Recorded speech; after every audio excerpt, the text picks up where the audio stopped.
அவுட்புட்டை பற்றி யோசிக்கணும். பிள்ளை பெரிய மோட்டிவேஷன் தான் ஒரு வேலை செய்கிறதுக்கு வேண்டிய ஒரு படிச்சிருந்தாய்க்கலாம், ஜாப் பண்ணாய்க்கலாம். அது அவுட்புட் தான் அதில் அது பெரிய மோட்டிவேஷனே.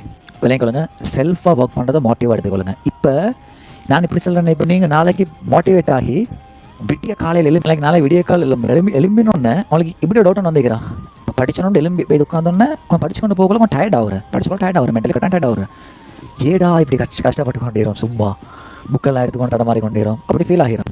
விட்டிய காலையில் எலும்பி கொண்டு படிப்போன்னு எடுத்து உட்காந்து கொஞ்சம் நேரம் போகல, ஏடாப்பா இப்படியெல்லாம் நான் கஷ்டப்பட்டு கொண்டிரும். வீட்டில் பார்த்தா அங்கே உம்மா தூக்கம், வாப்பா தூக்கம், தம்பி தங்கச்சி மாரெல்லாம் தூக்கம், தாத்தா மாற என்னத்துக்கு முடிச்சு கொண்டிரும், தேவையா நினைக்குது அந்த டைமிங்கு தானே. அதுதான் எங்களுக்கு நாங்கள் அந்த மரங்களுக்கு பசலை போடுற உரம் போடுறன்ற அது மாதிரி எங்களுக்கு நாங்கள் கொஞ்சம் உரம் போட்டுக்கொள்ள வேண்டிய டைம் அதுதான். என்னத்தை போடுற அவுட்புட்டை பற்றி யோசிக்கணும். பிள்ளை பெரிய மோட்டிவேஷன் தான் ஒரு வேலை செய்கிறதுக்கு வேண்டிய ஒரு படிச்சிருந்தாய்க்கலாம், ஜாப் பண்ணாய்க்கலாம். அதில் அவுட்புட் தான் அதில் பெரிய மோட்டிவேஷனே. நான் உண்மையில் அப்படி கஷ்டப்பட்டு கொண்டு தான் கிளாஸ் ஏறு அப்படின்னா கிளாஸ் ஏறதுக்கு நீங்கள் நினைக்கணும் வந்தால் சார் படிப்பிச்சார் போகிறார் அப்படி தான் உங்களுக்கு விளங்கும். பரியமாக கஷ்டப்படுறேன், மேக்ஸிமம் எஃபர்ட் ஒன்று போடுறேன். உன்னோட கை கிடைச்ச டியூட்ஸ் எல்லாம் 12 ஒரு 2 மணி 3 மணி சில நாளைக்கு நான் என்னோட வாப்பா விடிய தாஜத்துள்ளார் மிஸ் பண்ணால் மனுஷன் எலும்பி வரக்குள்ள தான் நான் தூங்குறதுக்கு போகிறேன். ஏச்சி கேட்டீங்கன்னா நான் வரைக்கும் முடிச்சு கொண்டிராயிண்டு. ஏன்னா அவ்வளோ கஷ்டப்பட்டு ப்ரிப்பேர் பண்ணின விஷயங்களை வச்சுக்கொண்டு தான் இன்றைக்கி இவ்வளோ பெரிய ஒரு ஆட்டம் மட்டும் போட்டு கொண்டிருக்கிற ஒவ்வொரு ஸ்டேஜ்லேயே மீறி அல்ஹம்துலில்லாஹ். எனக்கு பெரிய மோட்டிவேஷன் என்ன தெரியுமா, எனக்கு நான் அந்த பர்சனலில் ஒருத்தர் டெக்ஸ்ட் பண்ண போயிருந்தேன் அந்த ஸ்டூடெண்ட்ஸ் எல்லாருக்கும். என்கிட்ட வந்து படித்ததுனால அவங்களுக்கு ஒரு ரிசல்ட்ஸுக்கு ஒரு பெனிஃபிட்டோட கிடைச்சிருந்தா ஒரு ரிசல்ட் எனக்கு அனுப்புங்க. அதில் வந்து 54A 51B.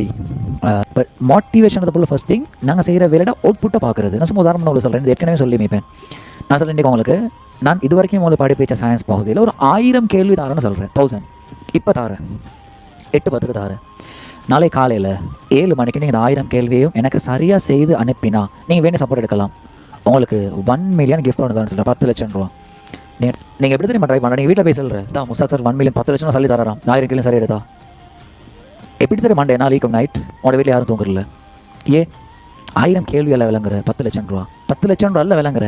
உங்களுக்கு அந்த 10 லட்சம் ரூபாவில் நீங்கள் என்னென்னலாம் அந்த பணத்தால் வாங்கணும், பணம் ஒன்று பெரிய ஒரு அளவு சல்லி கிடைச்சா வாங்கணும்னு நினச்சி ஒரு ஃபோன் ஒரு சம்திங் ஒரு கம்ப்யூட்டர் ஏதோ உங்களுக்கு எதெல்லாம் பணத்தால் வாங்கணும்னு நினச்சிருக்கீங்களோ அதெல்லாம் கண்ணுக்கு முன்னுக்கு விளங்குற.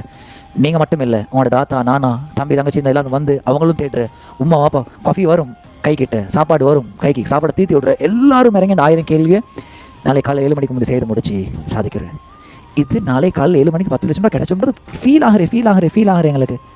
அதே மாதிரி தான் அவுட்புட்டை ஃபீல் பண்ணுறது தான் நான் கஷ்டப்படுறதுக்கான பெரிய ஒரு எனர்ஜி. நான் அப்படி கஷ்டப்படுற நேரம் இது. நீங்களும் உங்களுக்குள்ள மோட்டிவேஷன் சொல்லுங்க. இந்த ஒன்று எடுத்துகிட்டு நீங்கள் ஓலெவல் எடுக்க அந்த 9AC தானே புள்ளல் இதால் ஓலெவல் முடிச்சுட்டு போய்த்து உங்களுக்கு ஜாப் ஒன்று செய்யலாம் அப்படின்னு ஒரு 1 லட்சம் ரூபா சேலரி ஒன்று கிடைச்சக்கூடிய ஜாப் ஒன்றுக்கு உங்களுக்கு போய்த்து நிற்கலாம். அப்படி ஒரு விஷயம் நடக்க போகிறதில்ல, நல்லா விளையும் கொள்ளுங்க. இதை முடிச்சுட்டு நீங்கள் ஜாப் ஒன்று யாரும் உங்களுக்கு அப்படி பெரிய ஒரு சேலரி ஒன்றுக்குள்ளே ஜாப் ஒன்று யாரும் தர போகிறதில்ல. அதுக்கு அடுத்து வேலை இருக்கிற A-level ஹையர் ஸ்டடி செய்கிற அடுத்தடுத்து வேலை அதுக்கு செய்கிறதுக்கு இதில் பெனிஃபிட் என்னடா விளையும் கொள்ளுங்க. இப்போ உங்களோட ஸ்கூலில் இந்த 9As எடுத்தவங்க இப்போ 10 2 3 4 5 10 அப்படி கொடண்டிக்கும்.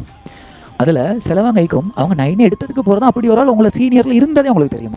இந்த ஆள் வந்து இப்போ எல்லாருக்கும் ரீச் ஆவார். இந்த ஆள் இப்போ எல்லாருக்கும் தெரியும், ரீச் ஆவார். ஃபர்ஸ்ட் எல்லாருக்கும் தெரியும் அவர் எப்படி ஒருத்தர் இருக்கிறாருன்னு. அந்த ஆள் ரீச் ஆகிற ஃபேமஸ் ஆகிற சேம் டைம் அந்த ஆளை பற்றின ஒரு எண்ணம் கொண்டு போகிறேன். அந்த பார்க்குற கேட்குற எல்லாருக்கும் என்னத்தை போகிறேன் நான் ஃபஸ்ட்டுக்கு சொன்னது 9 பாடத்தில் ரிசர்ச் எடுத்துக்கிறான் அப்படி தானே. அப்போ இந்த 9 பாடத்தில் ரிசர்ச் எடுக்கிறதுக்கு ப்ராக்ரெஸாக ஒர்க் பண்ணிக்கணும். தண்டை திங்கிங் மனதை கண்ட்ரோல் பண்ணிக்கொண்டு தேவையானதை ஃபோக்கஸ் பண்ணி தனக்கு ஒரு ஃப்ரீ டைம் கிடைச்ச போல் அந்த ஃபோனெல்லாம் ஒரு பக்கம் தூக்கி வச்சுட்டு இப்போ நான் படித்தோன்னு வாங்க எனக்கு எக்ஸாமுக்காக ப்ரிப்பேர் ஆகணுன்றதை ஃபீல் பண்ணி உணர்ந்து உட்காந்து அந்த ஒரு 1/2 hour 1 hour 2 hours உட்காந்து படித்து அந்த படித்ததை மீட்டி அடுத்த நாளுக்குரிய வேலையை செஞ்சு அடுத்த நாளுக்கு என்னென்ன செய்ய போகணும் பிளான் பண்ணி ஷெடியூல் ஒன்று போட்டு இப்படி வேலை செய்யக்கூடிய ஒருத்தின்றது எல்லாருக்கும் மைண்டுக்கு போகிறேன். அதுக்கு அடுத்து என்னது அந்த ஆளை பற்றின ரெஸ்பெக்டோட மனசில் வந்தாச்சு. 15 வயசில் எடுக்க கிடைச்ச ரெஸ்பெக்ட் 16 வயசில் முழு சொசைட்டிலே கிடைச்ச ஒரு ரெஸ்பெக்ட். இது ஒரு நம்பிக்கை, ட்ரஸ்ட் உண்டு. இருந்தாலும் இப்படி ப்ராக்ரெஸ் வேலை செய்கிற ஒரு ஆளுன்னு சொல்லி ஒரு ட்ரஸ்ட் ஒன்று பில்ட் ஆகுது. சாதாரண விஷயம் உண்டு அது. நெக்ஸ்ட் திங் அந்த ஆள் ஏதாவது ஒரு நல்ல ஒரு விஷயத்தை முன்னெடுத்தேன்னு வைங்களேன், எல்லாரும் சப்போர்ட் பண்ணுறேன், எல்லாரும் சரி உன்னால செய்யலாம், ரைட் நான் என்ன சப்போர்ட் தரேன்னு சொல்கிறேன். ஷுவர் இருந்தாலும் ஸ்கூலில் ஹெட்ரிஃபெக்டாக கொடுக்குறதுக்கு மிச்சம் யோசிக்கிறல்ல. இவன் எடுத்து செஞ்சு காட்டிடுறான் தன்னால் ஏழும் பெரிய ஒரு வேலை செஞ்சு காட்டு 9 பாடத்தில் ஈஸி எடுத்து பெரிய ஒரு வேலை செஞ்சு காட்டிடுறேன். இதில் வேல்யூ வேறு.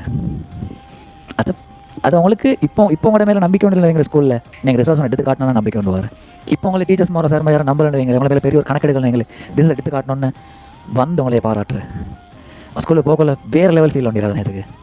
இதுதான் மோட்டிவ். எனக்கு இவ்வளோ தான் செல்லும். இதை தாண்டி உண்மையில நைனேல அதுக்கு பிறகு நீங்கள் ஃப்யூச்சரில் அதை உணர்ற நான் எடுத்தோன்னா பட்ட ஃபீல் ஒண்டிற ஃப்யூச்சரில் நைனே எடுக்கிறதுக்குரிய மெயின் மோட்டிவேஷனும் இதுதான். இதை தாண்டி நீ ஜொப்